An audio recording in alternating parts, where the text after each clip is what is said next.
Ladies and gentlemen, welcome to episode 40 of Sir Kevin Says. Today we got Joe Augello in the house. What's up? What's up, man? How you doing, man? Good. Guitar player. Guitar sounds better, right? Sure. Yeah. Guitarist, producer, author, Songwriter. No books yet. But they're coming. It's coming. It's coming. Actually, it really is coming. So we'll talk about that. What do you have in the works? What are you thinking about? A guitar method book. Oh, so, yeah. Yeah. Which is just kind of might be materializing now. Wow, man. That's awesome. Yeah. Episode 40, Joe Augello in the house. Super excited to get into this. Yes. Joe Augello has played for Robin Thicke, Jennifer Hudson, Nicki Minaj, Miley Cyrus, Backstreet Boys, The Game, Lil Wayne, Stevie Wonder, Public Enemy, and a host of other artists that are not mentioned here. I was a Backstreet Boy for a little while. Yeah. Welcome, bro. What's up, man? How are you, man? I'm good. I'm good. Just, fresh from a night of worship. Yeah. So yeah. You were at Abundant, right? Yeah. How's that going? It's going great. It's been going great. Like this whole time, we've been really fortunate. We've been open to the public since May. Yeah. And we've been doing live stream, the whole time. I mean, we've always been doing live stream, but our audience has grown a lot. Yeah, so that's good, man. Yeah. So, thankful and grateful for, the chance to not only keep working, but just to, to be a vessel for this whole time. Yeah. It's very important that people need to be moved right now. That's good. So, yeah. Well, talk to us a little bit about your journey, man. You are originally from New York. Yes, I am. Which part of New New York City? Well, I was born in Queens, but I grew up on Long Island. Moved there when I was like 2 years old. So, yeah, and it was like the first town on Long Island. So I was like on the border of Queens and Long Island. So Manhattan was like maybe like 15, 16 miles from my house. So it was very close to the city, which was great. And I spent a lot of time there, when I was really young. I'm not that young, but back in, my earliest memories, like the late 70s, like the whole disco thing. My parents would always, take me out to the city and just how New York was back then. It was a lot more dangerous, but also a lot more artsy, But yeah, there was a lot of great things happening at that time, and the music was a big part of it. The New York had that sound. It was sort of the end of the disco era and the rise of hip hop, and I was very affected by both as a young kid. And I mean, a lot of people consider West Coast music, and then there's East Coast. Yes. So the sound, and especially like neo soul or hip hop, all that vibe. Right. Yeah. The neo soul came later, but back then, I mean, when I was a young, when I was really, really little, we used to go roller skating a lot. And that was, back then that was the thing. So every Sunday we'd go to church, and in between the morning service and the evening service, we'd all go roller skating. And the guys that were like spinning at all the big clubs back then, like Studio 54 and the Roxy and all that, during the day they would DJ at the roller rinks. So you would get these, you'd get all this great music, probably a lot, way before other, the public heard some of these records, So I remember that as a kid, just being very affected by R&B and funk and disco and what I didn't realize was hip hop at the time, So that was a big part of my musical upbringing, as well as other stuff that we'll get to. Yeah. But so I grew up in New York, and I went to music school in Westchester, which is almost upstate. Okay. And then I moved to Manhattan and spent a bunch of years there. And I came out here. And what was your way into the music industry? Well, I started doing what most kids do, playing in bands with your friends in the garage. And I think I was maybe 16. Oh, wow. I joined this band that it was basically like this studio rat band. And it was like the end of like the late 80s. So it was kind of like that.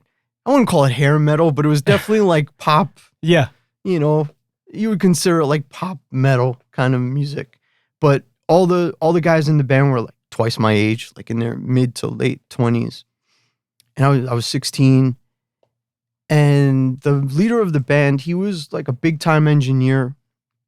He did a lot of hip hop stuff, and he was working with Public Enemy at the time. And the studio was very close to my house. So I would be able to, after school, just go to the studio and hang.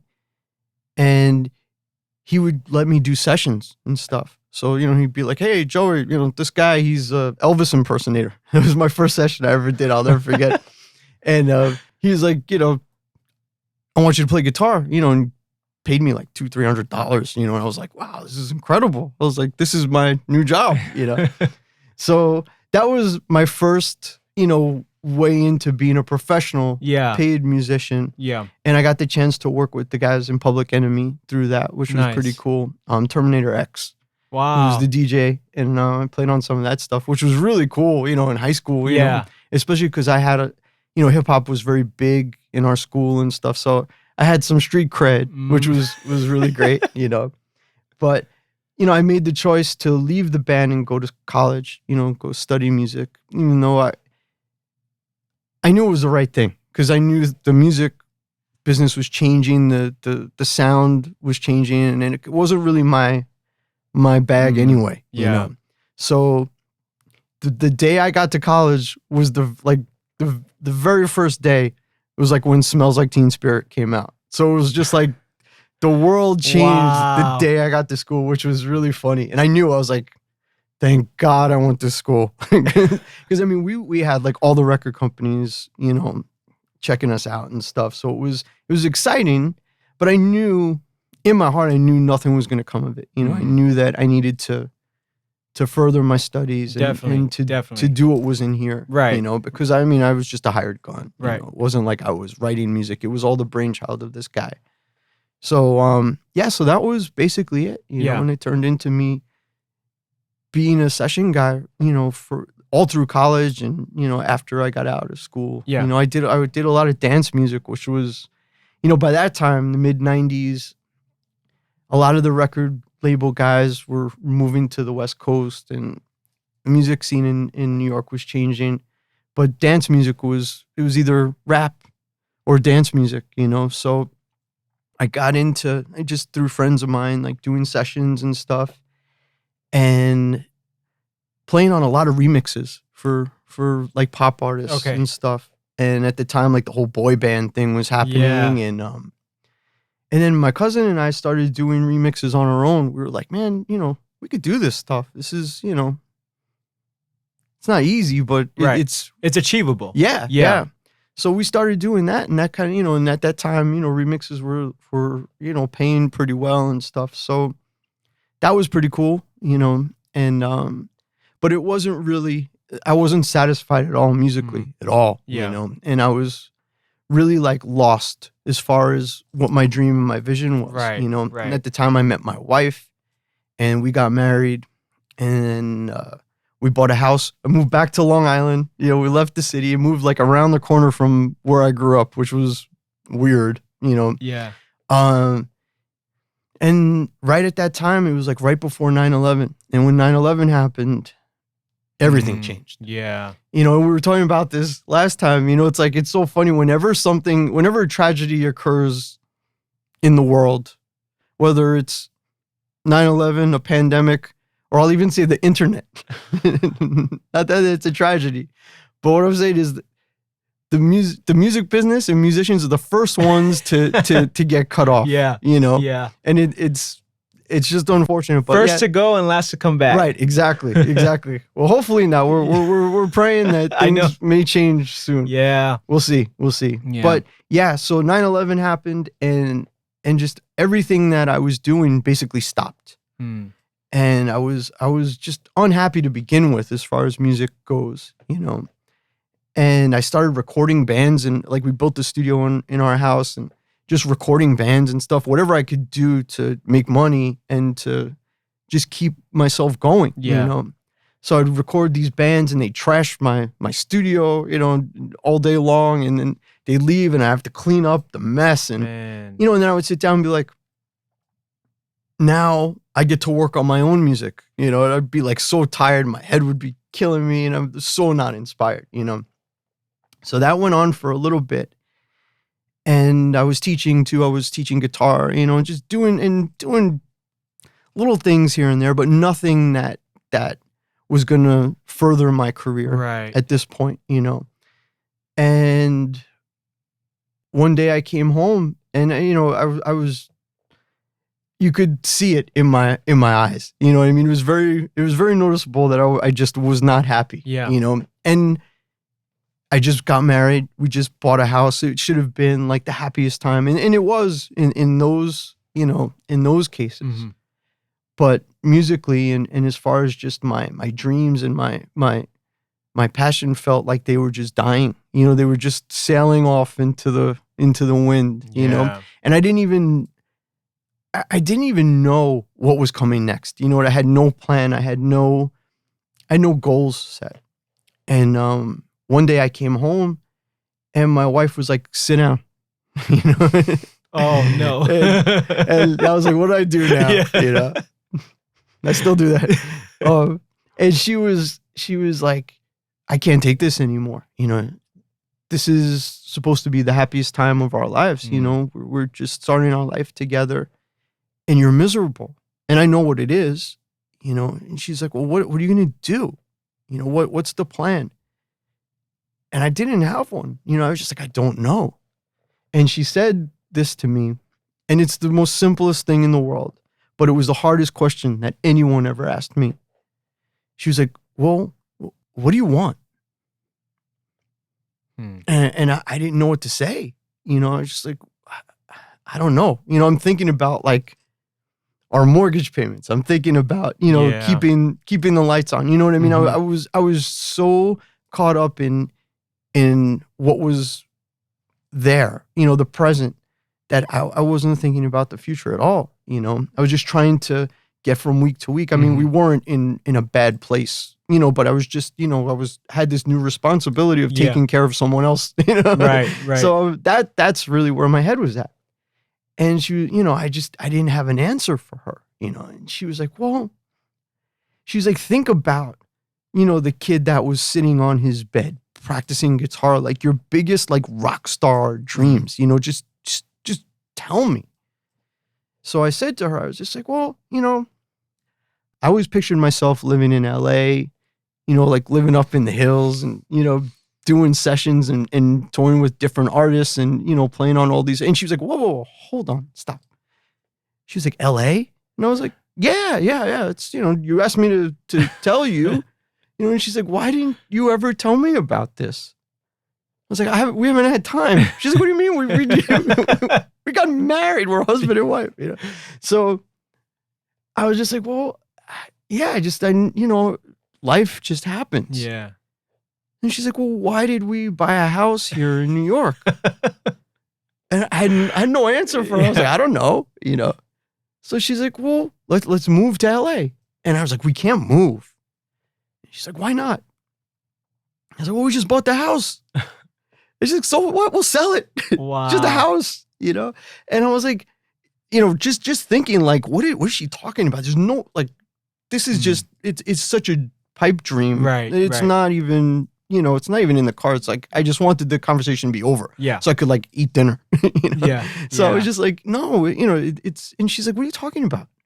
And she said to me, she looked at me and she's like, what do you have going on here? I was like, well, I got my crew and she's like, who? What are you talking about? And I thought of it, I was like, yeah, you're right. So she said like the magic words. She was like, well, what do we have to lose? And I was like, I don't know, So we had the conversation and the night went on. So the next day I come home and there's a for sale sign on my house. And I was like, not even thinking about the conversation we had last night. I was thinking about, we didn't pay the bills. Like, all these other things were going through my head. That's how far away from what I wanted in my life. Yeah. It just, kind of slipped away for a little bit. And I walked in the house and she's just going about her day, like making a cup of tea. She's British. She drinks tea all the time. Nice. So I walk in, I'm like, hey. And she's like, what's up? And I'm like,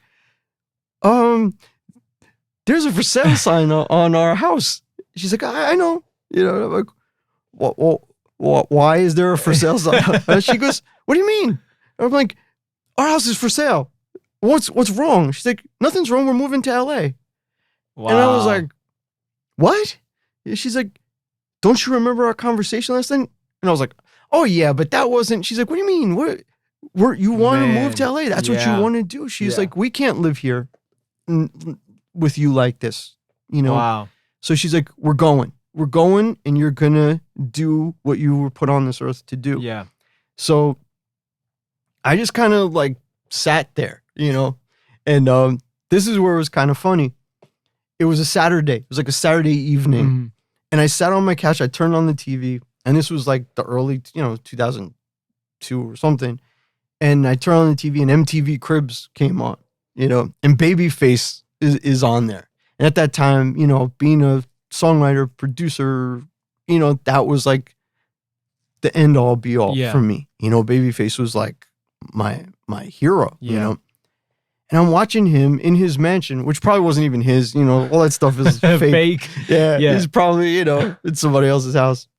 And, I'm just looking at this and I'm like, man, here he is up in the hills in LA, just like, I dream about in my head, and I'm like, I don't know anybody that knows this guy. I'm so far removed from this world. Mm-hmm. And later that night, Saturday Night Live came on and Christina Aguilera was on. And I'm watching the musicians, and I'm just like, man, like these are the guys I want to play with.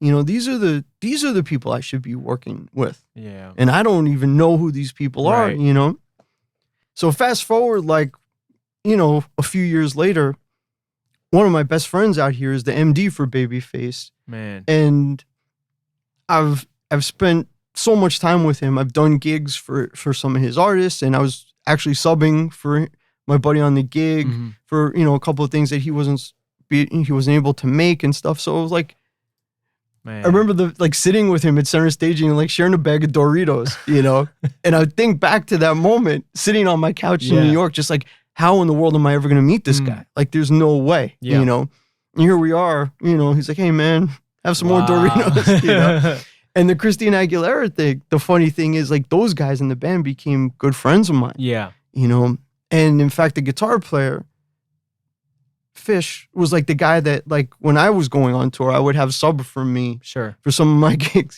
So it's like, and then I got a chance to audition for her play with all those guys and play those songs, and I'm just like, this is so crazy. That's like amazing, a couple years ago, I was sitting watching these guys on TV play these songs, thinking, man, these are the guys I want to be around. And now here I am in the room with them, So it's like these little things, and a lot of them pop up in my life, is the more I have accomplished, the more I look back and see, oh my Lord, like walking on stage in Madison Square Garden, especially, being from New York, and, it's most musicians, dream is to play the Garden, but when you're in New York, it's like, I've sat in like every section of that building for like, concerts, and I'm like, oh man, one of these days it's gonna be me on that stage, and then to be on the other side and look out and see that famous ceiling and say, it's crazy, You were performing with Robin on that? Yeah. That first time, it was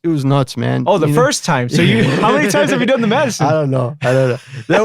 But it was great, and it was St. Patrick's Day. Like St. Patrick's Day in New York is like, I would say like Cinco de Mayo out here, but like on steroids, So the crowd was really rowdy and sold out. And he gave me a solo. He was like, yo, man, like he's like, I want everybody to get on their feet. My guitar player from New York. And like, it was just one of those moments here. I step out into the front of the stage. The whole crowd is screaming. And I am just like, wailing on my guitar. I'm just like, wow. And that's just one, again, another moment that just like, I think back to sitting on that couch, I think back to sitting on my bed, playing and practicing and learning, So, God shows you these things, like when we decided to move that night, I went into my studio and I got on my knees, man. I kneeled down, I prayed to God. Like at that time, I just felt like I was like so going through the motions that I needed to get my eye of the tiger back. You know what I mean? So I said this big prayer, and be careful what you pray for sometimes when you make those big courageous prayers. Yeah. Oh, dude, because God will answer them. Yeah. And sometimes you're like, So I just said, God, if this is your will, let it happen, and the things that we need to do. And I was like, I need to struggle. I need to feel that, because I know if I struggle, whatever I get, it's because I've earned it. You know? Yeah. Yeah. And so he answered that one real quick. When we got to LA, I mean, we had some, it was rough. I didn't know anyone here. I knew one person from New York, and he didn't know anybody. So I was on my own. Yeah. You know what I mean? I didn't even know, like, in relation to like where things were, like our real estate agent. I was like, yeah, we'll either move to Hollywood or Burbank. He was like, dude, those are like two different worlds. I was like, but on the map, he goes, no, man. He's like, I don't go near Burbank. I was like, oh, I don't know. So that was, that was a crazy thing. And that was really the reignition of probably, not that I ever lost my love for God, and I never stopped praying, but I think I lost faith in myself, and I think that was the biggest thing. I went through a lot of years, even back to college, where I just lost my confidence, and I lost my belief in myself. I lost my faith in myself. And it's really hard to get that back if you don't trust God, And it wasn't like he was out of my life, but I didn't ask him for help. You know what I mean? I didn't ask him to give me strength, basically. You know what I mean? And I think that's really important, as a Christian, but as a person too, to pray for the strength and the will, And I think that God probably wants that more, because he wants you to make it happen. Right. You know what I mean? And I think that's really what it was, So just going through the motions from the first gig that I got when I moved out here, I can trace everything that I've done in my career to that first gig that I did, and it's like, again, you take stock every once in a while. Exactly. And it's like, wow, here I am, on stage at the Staples Center. I remember my first gig in LA, which was in Palm Springs at the Village Pub.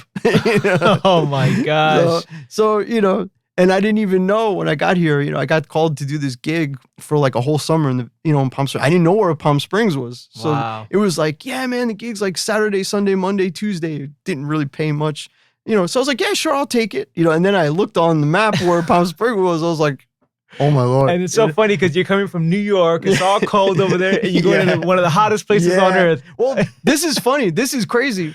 So we sold our house in like the fall. And the plan was to be in California by like the holidays, by Christmas time. Yeah. So Jill's my wife, we gave away all our winter clothes. So we were just like, hey, we're going to, sunny side LA. Yeah. So the people that bought our house, like their mortgage fell through, and we had to put the house back for sale. And New York had, I think they said it was like the worst winter they had in like 100 years or something. So we had to go and buy winter clothes again, just like to, oh my gosh, just to get through the winter. And I remember it was like Christmas Eve, there was a blizzard, and I'm shoveling the snow in like, just like a button down long sleeve shirt. And I'm like, God, all right. I was like, everything's going to be amazing when we get to LA, but you're just giving me one more hard, crazy winter, So that was, yeah, it was just one of those things. Yeah. So then I get to LA and my first gig is in the middle of the desert, and you know, my eyes, like I couldn't even see. I remember they had to bring those where those lamps or whatever that spray water, they brought them into the bar so we could like that's how bad it was, you know. But it was cool. I mean, but I met these great musicians from it who are still my friends today. But I mean, I could trace everything back to that gig. Yeah. You know. So it's been a great journey, man. Yeah, sounds like it for sure. Yeah. So yeah, that's a little bit of the story. Yeah. You know? One thing I know about you for sure, man, and we've talked about this before, is your heart for people, but more than anything, your heart for the younger generation. Yeah. I've seen you take countless moments with younger guitar players, younger musicians, where you're talking to them, giving them advice essentially on, you know, music, faith, all these elements. Yeah. Where does that come from? It comes from a lot of places. You know, I've had some great mentors in my life, my family. I had a great guitar teacher growing up that was just amazing for me. And just the fact that, you know, my success, especially out here, you know, I moved out here when I was 30. So I wasn't really young. But I grew up in a great time. I grew up in probably, I won't say the last great era, but as far as music goes, before, you know, things shifted, you know, and we're in a whole new world. Yeah. You know, and I see that with social media and everything, and just the way our society is now, not just with musicians, but because I'm a musician, you know, I have a heart to really pour into this generation, just because I feel like everybody's just trying to fit in, you know, and everybody's just trying to, you would think with something like social media, people would do their best to try and stand out and be, you know, unique and original, and who they really are inside. And all we see is, you know, for the most part, you know, this illusion of who people are, and people just trying to fit in with those illusions, you know. And it breaks my heart because music is such a personal thing. Yeah. And not just the actual music part, but your journey and who you become, you know, as a creative person. And so, you know, I really have a heart to help these musicians and just be in their corner and guide them, because, you know, we see what happens with this stuff. You know, you see people that are just, you know, they're worried about the wrong things, you know. So, you know, especially with church and stuff, you know, it's such a closed off world, you know, that I think that a lot of these young musicians, they don't get to really get to stretch out and do other things, you know. So it's really important to me to help this younger generation raise up and give us who they are, you know. Yeah. And to find that in them, you know. Yeah. And because when you get to that place, to me, that's success. You know, success is knowing who you are and being proud of it. You know, not trying to fit into something that's not even real in the first place. Yeah. You know. So that's, you know, that's sort of my thing, you know. And, you know, God gave me this gift. And it's my job to pay it forward. That's, you know, amazing. That's part of, you know, that's part of the blessing. Right. You know, is to bless other people. Yeah. And it's great, you know, the teacher in me, you know, when I see that, when I see, you know, someone that I've spoken to or poured into, or, you know, or I teach, when they hit it, you know, when they find that thing, and I'm like, you know. Yeah. It's rewarding. Yeah. It's very rewarding, you know. So yeah, you know, I pray for this world, and I pray for this younger generation. They're so smart, all you guys, you know, and they have tools and knowledge that we never ever dreamed of. But at the same time, there comes a certain I guess you could say like street smarts, you know, with not having access to those things, you know, and I feel like that's been lost a little, you know. So yeah, man, you know, that's I good. just, you know, I just want to see, I want to see these people bloom, you know, and not get caught up in all the noise. Yeah, exactly. And all the fuss. Yep, that's what it is. Yeah. That's what it is. You know, I joined social media very late in the game, you know, and in fact, I had no idea what was going on. You know, I just see, you know, I'd be on the road or be with, you know, my friends and everybody's on their phones and I'm like, what, you know, what's going on in there? Yeah. You know, like what is this? You know? And when I got my publishing deal, I was sort of kind of forced to join, you know? So I was like, all right, you know, okay. I never needed it for my career before, you know, in fact, it probably maybe hurt my career a little to jump in, but it was also like, I think I joined at the end of like 2015 or something. Wow. You know, like 9 years after everyone else, and probably the worst time, you know, politically, you know, to jump in and see all this stuff. Yeah. You know, I always say it's like, you know, I joined a party where everyone I've ever met my whole life was at. And I was like the last one to show up, you know? Like the dude, you know, that I was in kindergarten with that would like, you know, eat glue and like pee his pants. Wow. And I was like, that guy, he's still around. To like my crazy neighbor down the street to, you know, whoever, you know? So it was just like this whole new world for me. And I'm like, what is this? Yeah. You know, what, like this is like, this is just an eye-opening, crazy world, you know? So, you know, and I saw things happen right away with my own friends, you know. One was really funny. Like I ran into this one friend at a jam session and we had this conversation, and then the conversation was on Facebook the next day, you know, without my name being mentioned. I'm like, man, how did they do this? You know, like this is crazy. I had another friend, I won't even get into that because I feel bad. But like, just, yeah, it was just this weird thing. I'm like, none of this is real. Like, this is like an illusion, you know? So, you know, right away, you know, and I still have a weird thing. Like every time I post something, I'm kind of like, why am I doing this? Like, what is this for? You know? And I mean, it's the world we live in. Right. And as a musician, to promote yourself, there are great benefits from it. And that I understand. Yeah. You know, and it is fun to some extent, but you have to really... You have to have your limits, you know? And I think, you know, with the younger generation, this is the world they're growing up in, you know? You know, I grew up in a world that there was no internet until I was 20, 21, you know?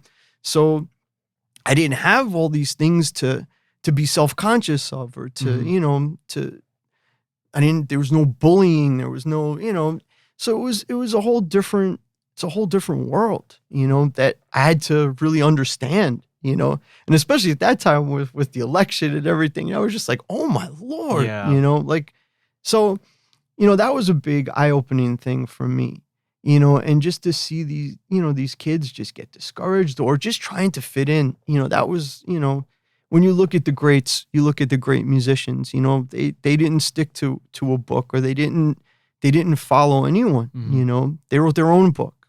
And they, you know, they became their own personalities, you know? And I feel like even with me, you know, I won't say I'm the greatest guitar player out there, but I know the one thing I do know is, you know, it's me when I play, you know, and that's what I'm proud of. You know, I think that to me is the ultimate success is to know my own soul and be proud of it. You know, I'm proud of the way I play. You know, people can say, oh, he's this guy or he's, you know, trying to play like from that decade or whatever, you know, but I know in my heart what I do. Right. And I'm proud of it. That's you know? good, man. That's great. I'll always try and get better. You know, I mean, it's never ending. Yeah.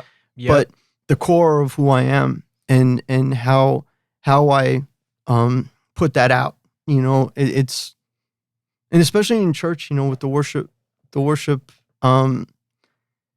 environment, you know, even now, probably more than ever, you know, I always try and tell, especially the younger musicians, but I think you need to really, really look at the congregation and really need to look not even at them, but into them.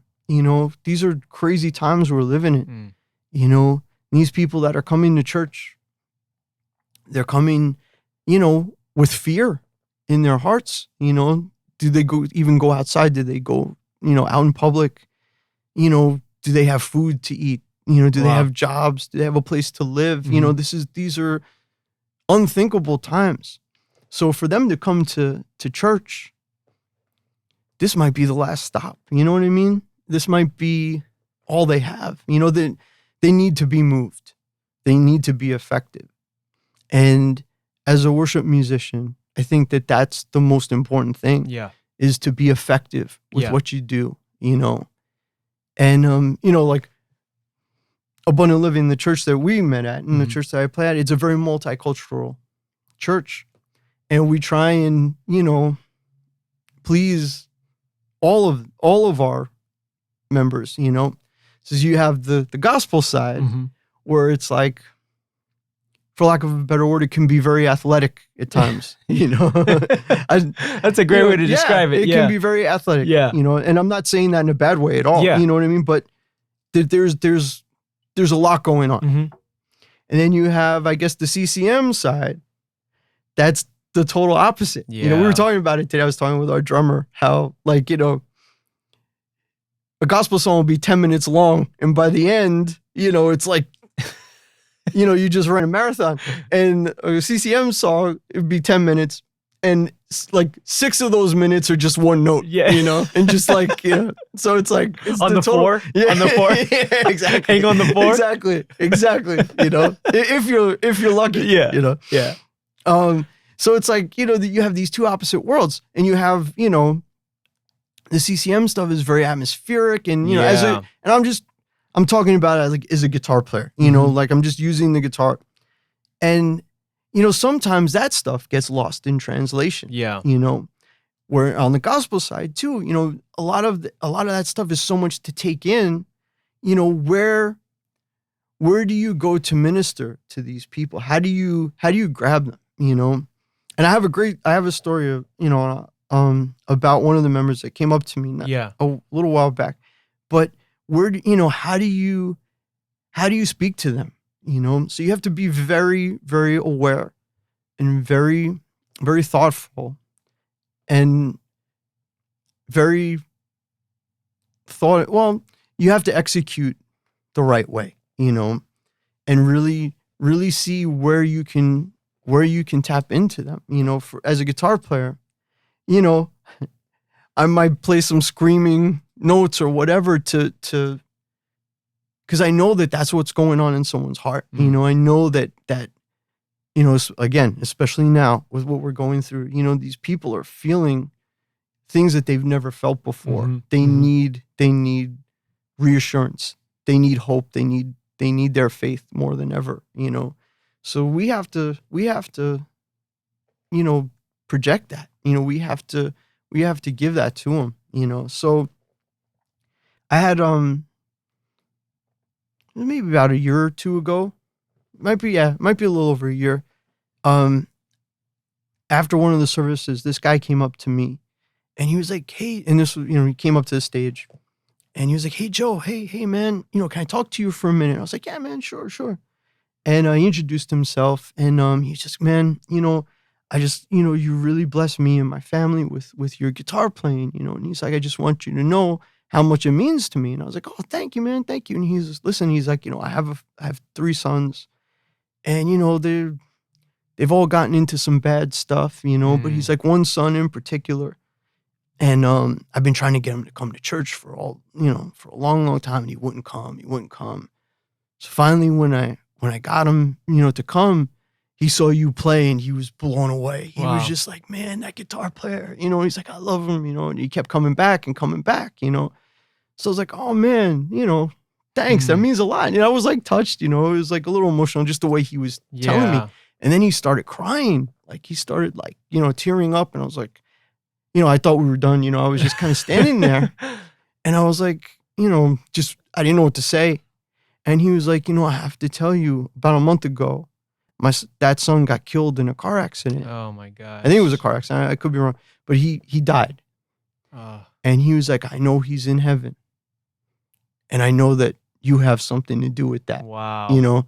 That's powerful. And that was, I bawled like a baby, That's powerful, But man. I mean, but that just goes to show you how important this stuff is and how mindful we have to be of what we do on that stage and what a privilege and what an honor it is to have that role, So I take it very seriously. I've been around the world countless times, played the biggest stages in the world, but nothing beats being at church and seeing people's lives change. Yes. And be affected by what you do, So, that's really where my heart is, And I mean, don't get me wrong. I love being on the road. I love, playing with a bunch of different artists. But I mean, people come to the shows and they have a good time and, they'll go home and they'll talk about it the next day. And then, it kind of fades away or whatever, But there's such purpose, to being a worship musician and the fact that you get to, be a part of change in someone's lives. It's really important, man, So I take that very seriously and I try and pour that into, not just the younger generation, but, our team. And, I've gone to, help out some worship teams and sit with them and just explain to them that this is, it's a responsibility, that we've been given, and you have to honor that. You know? That's good. What legacy would you like to leave behind? Probably that, probably, my faith, which, it gets more and more important to me the older I get, especially the music stuff, because, the older I get, the younger, the musicians coming up are, so, and I want to spread that message to all of them. I think that that's really important to me. I think that's really what God put me on this earth. My mom told me when I was really young, we were very active in the church when I was a kid. And my first guitar hero was my pastor. He was this rip-roaring Jimi Hendrix playing guitar player, again, back in the late 70s, early 80s. It was before, I guess you could say, CCM. Our church band was like Led Zeppelin, and it was crazy. It was amazing. So he was like my first guitar hero, and I guess maybe that was the spark, that really, really God said to me, this is going to be you one day, And my mom always knew. She was just like, God gave you this gift. You need to be playing for him. And I'm like, how's that possible? I'd spent many years away from the church, when I got here, and that was the first thing, when at my gig in Palm Springs, the hanging out with the guys in the band, they're like, so, do you have a church gig? And I'm like, a what? A church gig. And I was like, no, what are you talking about? And they were, I was let in, So my first church that I played at and played for many years was in South Central. Man. Yeah, 90th and Figueroa. But it was great, and it was amazing in so many different ways. Obviously, I got really, really into the whole gospel world and the music and just, all that great stuff that I, wasn't exposed to for a long, long time, and to be with these incredible musicians that, again, playing dance music in New York, I would never, ever, been around. But that was an incredible experience. And being in a place like South Central, and it was funny because all the people who I guess you could say lived outside, they all knew me as Guitar Joe. So I'd come in, I'd pull up and, the lady who stood on the corner would be like, "Hey, there's Guitar Joe." The guy at the liquor store, like, "Hey, Guitar Joe, how you doing, man?" That's funny, So man. it was really funny how that happened, you know. But yeah, that was, you know, again, you know, it was reaffirming to me, you know, what my mom said, and through the years, you know, I became the music director for a church called Free Chapel for a long time. And that was really like an incredible experience. Something I'll never, ever forget. And always be thankful to God for giving me that opportunity. And I learned so much. You know, when I was playing in the other church, you know, we were playing all the gospel stuff, Fred Hammond, you know, John B. Key, you know, all that stuff.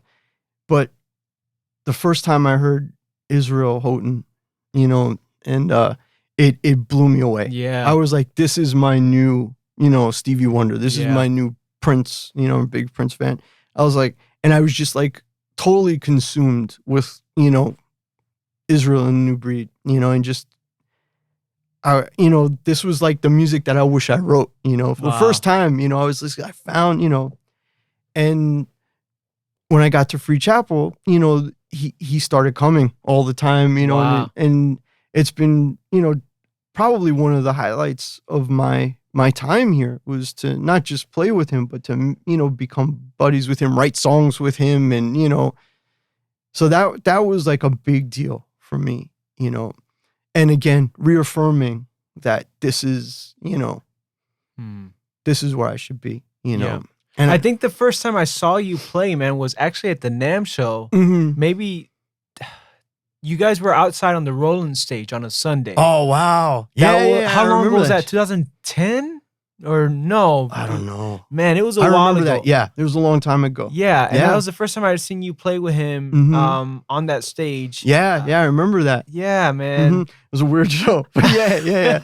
Only because of Roland, they wouldn't let us use anything else but Roland gear. And his electric drums. Yeah. Well, they wouldn't let me bring my pedal board on the stage. Wow. And I was like, I don't know what to do. You know, so I was like, well, you guys have, you know, a million Boss pedals. They're like, oh no, we can't bring that stuff outside. So I was like, well, what am I gonna do? So he gave me this little amp, and it had a button for the distortions. Every time I took a solo, I had to run back and hit the, you know, and this would be like, come on, Joe. I'm like, just give me 1 second. And he's like, what are you doing? I was like, I gotta hit the button. You know? So it was really funny. And then I remember we did one song, and I thought my solo was over, and he came up to me, he goes, go, man, go. I was like, hold on, I gotta go back. I gotta turn the button back.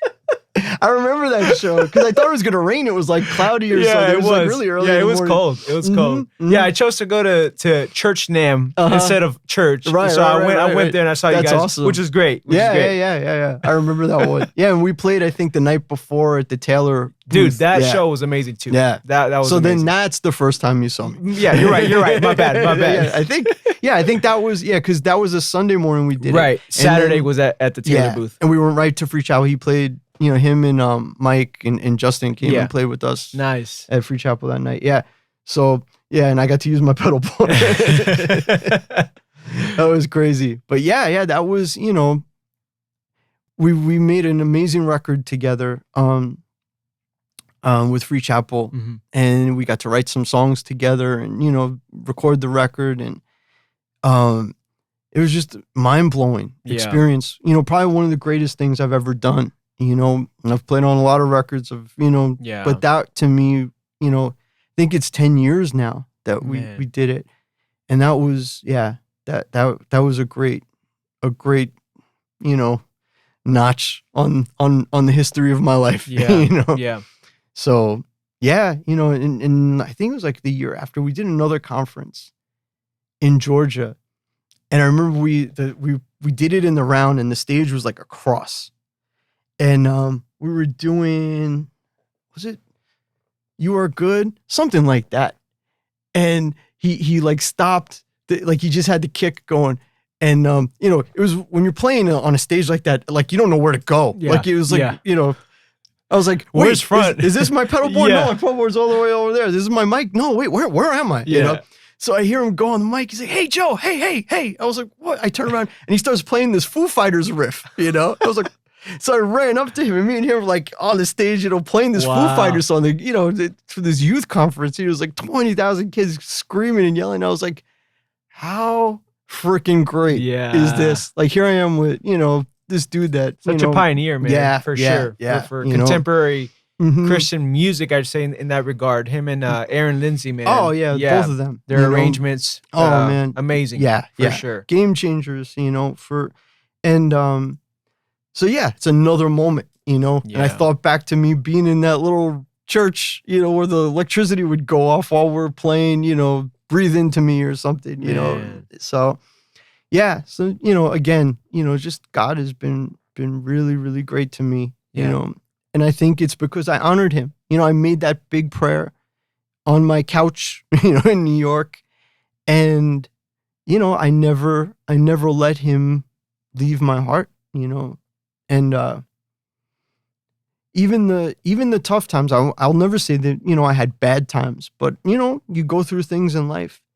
And they're like perfect opportunities where you can just lose your faith, But those are the times where you have to dig in twice as hard. Right. More than that, just because you get this reassurance that, hey, I'll never leave you. I got you, man. That's good. Just walk through this storm. Storms end, and then the sun comes out. That's beautiful. So, it's given me, the hard things in life aren't, well, I'll say that now. They're not as hard because I know that I'm protected. I know that I'm taken care of in that way.